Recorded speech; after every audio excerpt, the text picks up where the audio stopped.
Well, good morning once again to our daily talk. It's another week. We're at the end of August. Wow. Time flies, eh? So welcome to the ChangeMaker's Way. This is 𝗀𝗶𝗶𝗆𝗶𝗆, your host. Yesterday, I was feeling a bit out of it, like my energy was just drained and I don't know what was going on. But now I feel way much better. And I think having done my 𝗵𝗃 session this morning, doing more of classic 𝗵𝗃 has helped me out.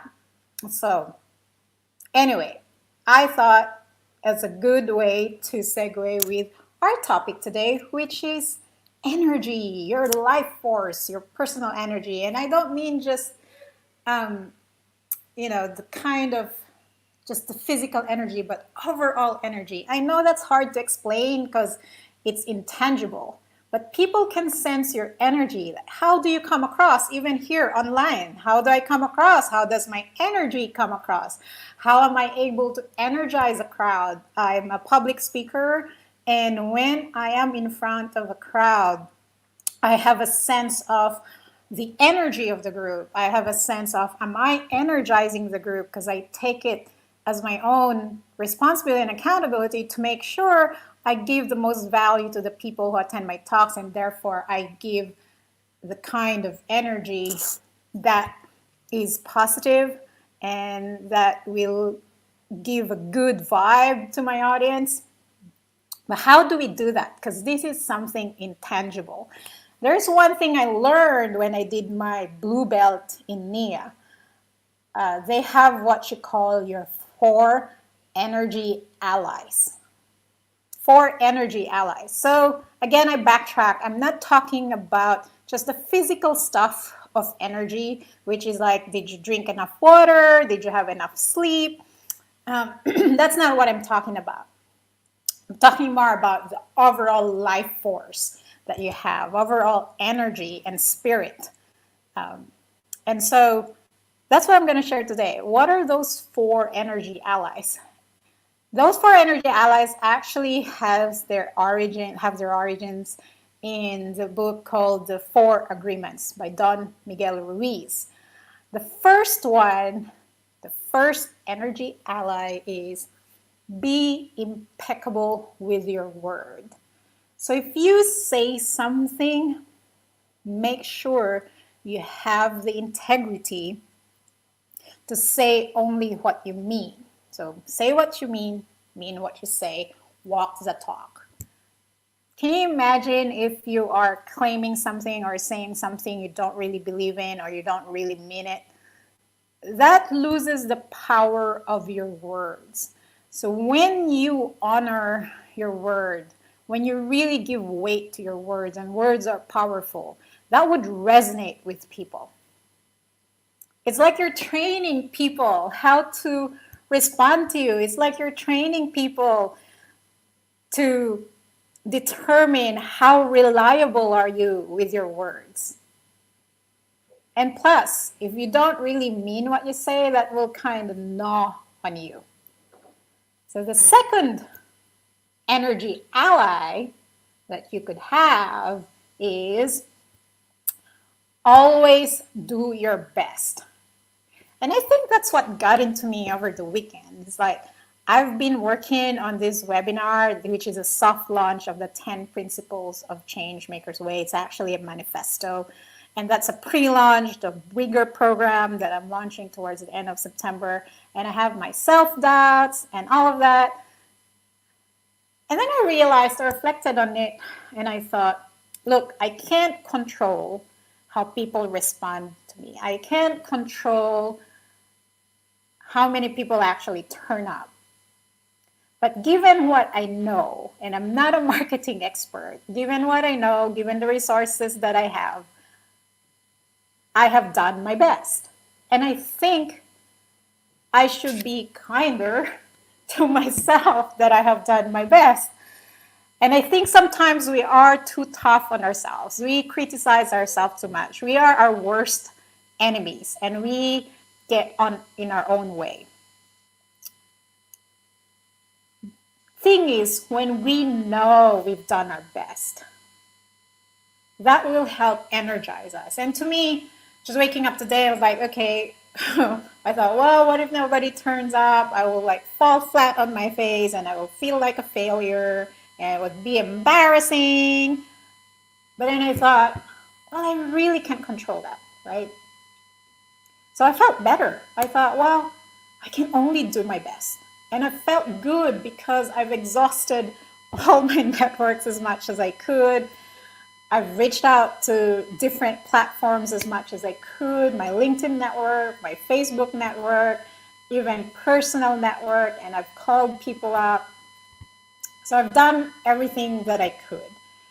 And in life, I feel like I didn't have that much regrets. It's almost not in my vocabulary because I give it my best shot as much as I could. And even if I've made the wrong decisions, even if you make the wrong decisions, if at that point in time you gave it your best consideration, then you would feel better later on. There's less likelihood of you having regrets because you've done your best. And the thing is about, always doing our best can change from day to day. The quality of our bestness can change today or tomorrow or yesterday. Like my best could be better today and my best could suck today, right? So energizing myself by focusing on I'm doing the best that I can with what I have, with what resources I have right now. That will help energize you. The third thing is don't take it personally.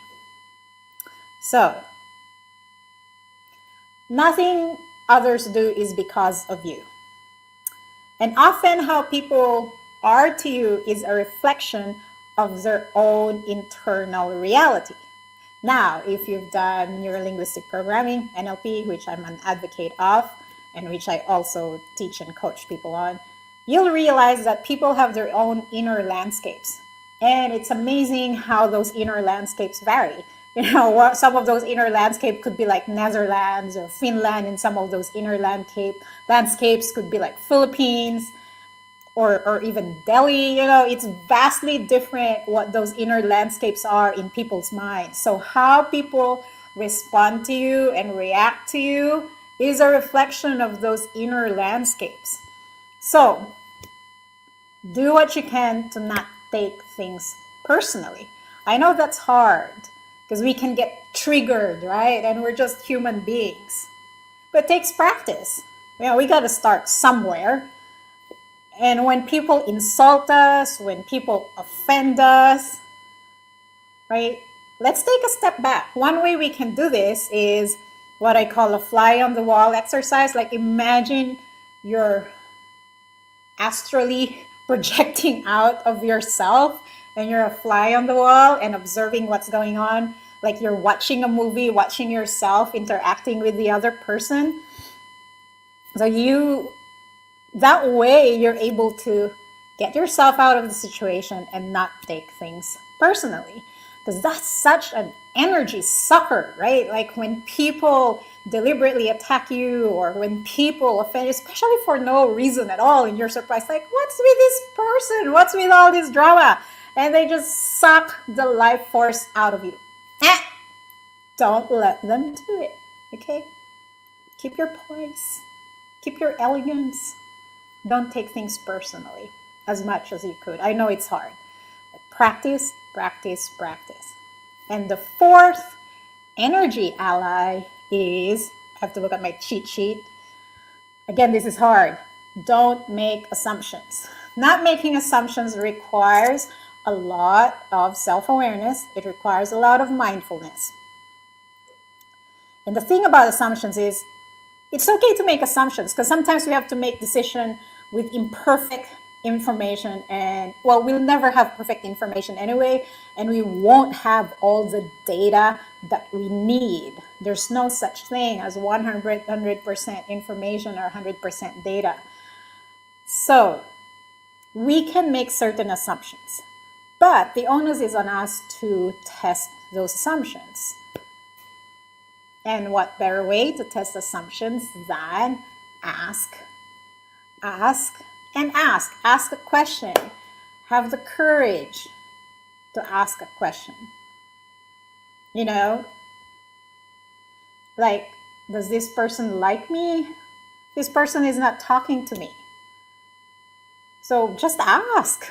Like, there's nothing wrong with asking, like saying, hey, I don't mean to get into your space or something like that. Like, just let me know if I come across, offensive to you in any way.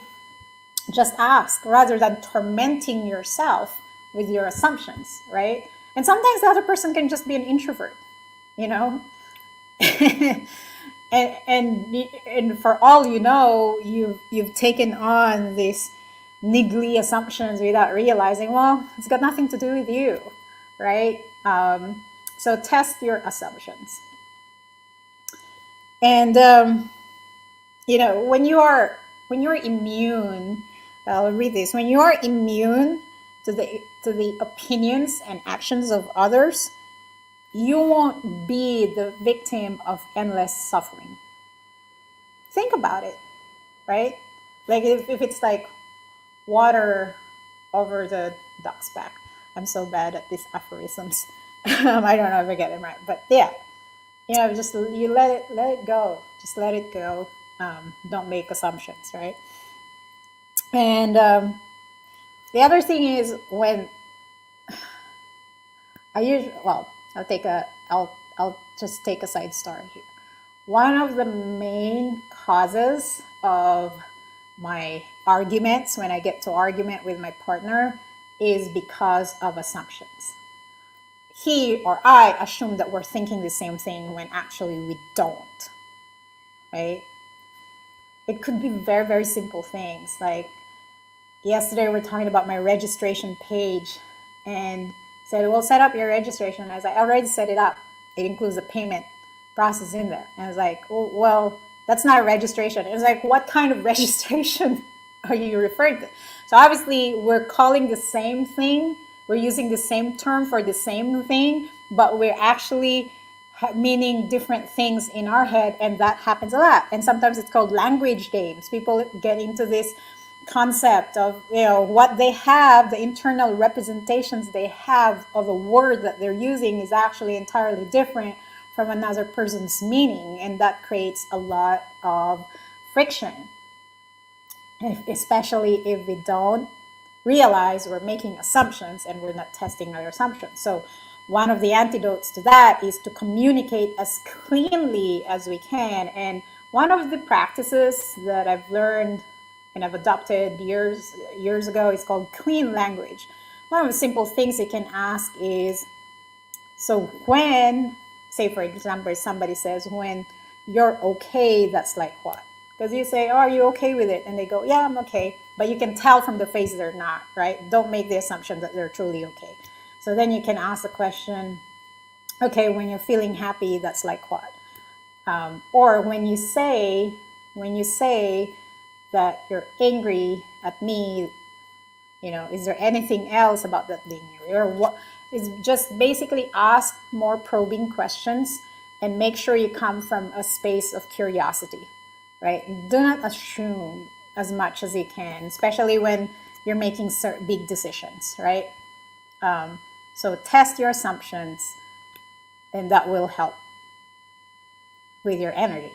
So just to summarize, the 4 energy allies that will help you with your life force, basically they're from the 4 agreements, but by Don Miguel Ruiz.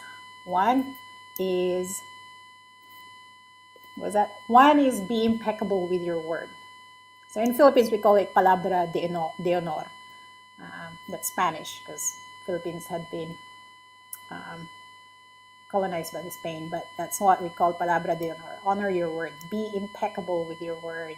Say what you mean. Second is always do your best. Even if your best changes from day to day, just keep doing, keep going, always do your best. And third, don't take it personally.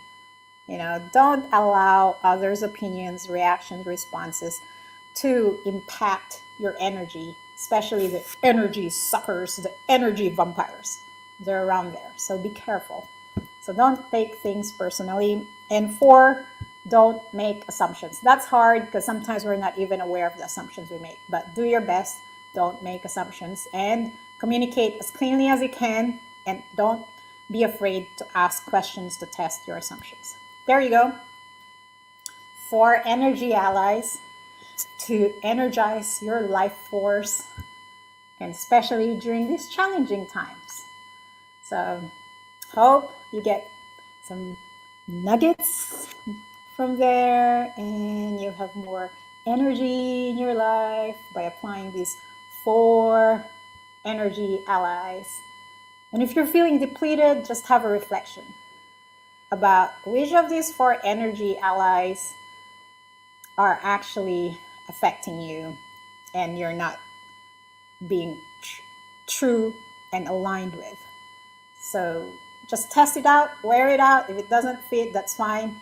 Give yourself the opportunity, the chance, and share.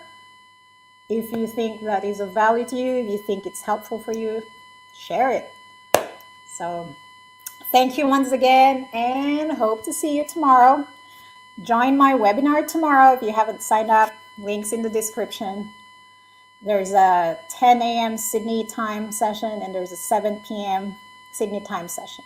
And I'm having another webinar next week, which is about overcoming hidden roadblocks and obstacles. Like, why are some people not changing while others find it easy to change?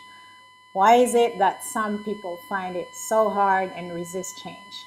Sometimes it's not the external barriers, sometimes it's internal roadblocks. So next week is about ChangeMaker's way, hidden roadblocks, overcoming hidden roadblocks and blind spots. See you tomorrow. Bye.